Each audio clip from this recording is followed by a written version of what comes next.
Hi everybody, my name is Britt Isenberg. I'm the Leadership Program Director for the Gettysburg Foundation's Higher Ground Leadership at Gettysburg, and I'm joined by Chief of Interpretation for the Gettysburg National Military Park and Eisenhower National Historic Site, Chris Gwinn. Chris, thank you for joining us. Absolutely, happy to be here. We're here for another episode of Faces on the Front Lines, and we are out here along the Emmitsburg Road Ridge at the Klingel farm, which has been a landmark since the time of the battle. What's really cool about being here today is that we get an opportunity to tell some stories that have largely been, I don't want to say neglected, but maybe had a little bit less light on them. And so much of the time we focus on strictly the military history of these sites, Chris. But as we stand here today, you know, we think about what's happening in the world around us. There are natural disasters occurring. There are people that get caught up in the midst of all of these terrible tragedies. And it's important that we tell the story of those civilians that experience this. So Chris, what can you tell us about the Klingel family here at Gettysburg? Yeah, Britt, well, first of all, thank you for having me out here today to talk about something that I'm very passionate about, which is this battlefield, how we tell this story. And perhaps more specifically for our conversation today, how we tell the story of not necessarily the individuals who fought here, but the people who called this place home, who lived here, and who went through arguably the largest man-made disaster in American history, of course, the Battle of Gettysburg. And so as you mentioned, we're at the home of the Klingel family. The Klingel family was composed of Daniel, Hannah, and their two children.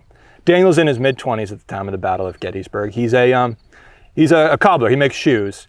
And he unfortunately purchased his property only a few months before the Battle of Gettysburg. So this family moves into this home around April of 1863, having no idea that in a few months an enormous tragedy would befall not just them, but their property, obviously. So in a lot of ways, the story of the Klingel farm is a microcosm. It's emblematic of the larger civilian experience. I think what makes them a little bit different is the fact that in a lot of ways, the Klingel story is hidden in plain sight. So you might drive along the Tor Road, you might go down the Isenberg Road, which is right behind us today, Britt, and you see this building. You know it's on the landscape, but you have no idea of the story of these people and what they went through. And I think this is an opportunity for us to talk a little bit about, again, who they were and what happened to them during this cataclysmic event. So as I mentioned, they move in just prior to the battle. On July 1st, they would have seen Union infantry moving down the Emmitsburg Road, breaking holes in the fences, moving towards the first day's battlefield. And then clearly they understand that a huge battle is going to occur in their community. And like many families, they have to make a decision. What are they going to do? Are they going to stay? Are they going to flee? What decision do they make? Well, ultimately, the Klingels will try to stick it out.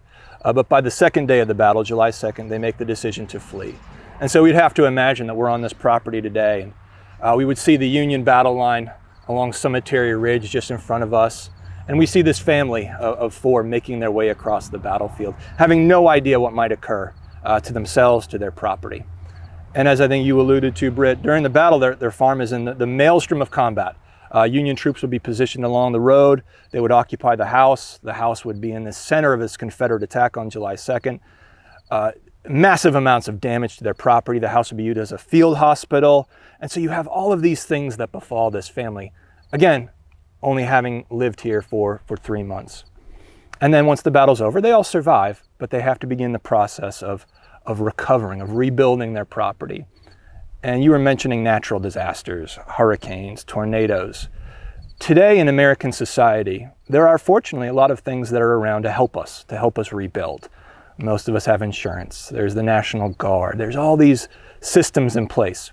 They have very little, and it's really up to them and their hard work and their determination to try to make something salvageable out of this disaster. And they have a very difficult time doing that.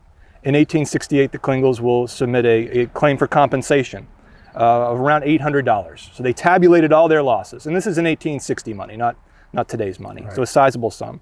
They tabulate all their losses. They estimate, again, somewhere around $800. And of that, they get $2. They get $2 to help them rebuild. A very typical story. Yep. Klingel will ultimately enlist in the United States Army in 1864. He sees some service. He returns, but his family is never able to rebuild after what they suffered. They ultimately sell the property and they move away from Gettysburg. And so I think all of us at one time or another, more likely than not, we're going to own something. We're going to buy a house, a car, and we're going to cherish it. Because it's all of our hard-earned work and effort and money and in some respects our hope for the future. And to see that robbed of them so quickly, that's, I think, something that we can all relate to. And so when I see the Klingel house, I think of that story. I think of a young family trying to make something of themselves, which is a very kind of American dream way to go about life, right? You work hard, you buy land, and to have that robbed of them as a result of this battle. We tabulate casualties in this battle. We talk about the killed, the wounded, the missing. Not often do we think about this aspect of the battle, the people who lost their loved property, their futures as a result of this battle on this landscape.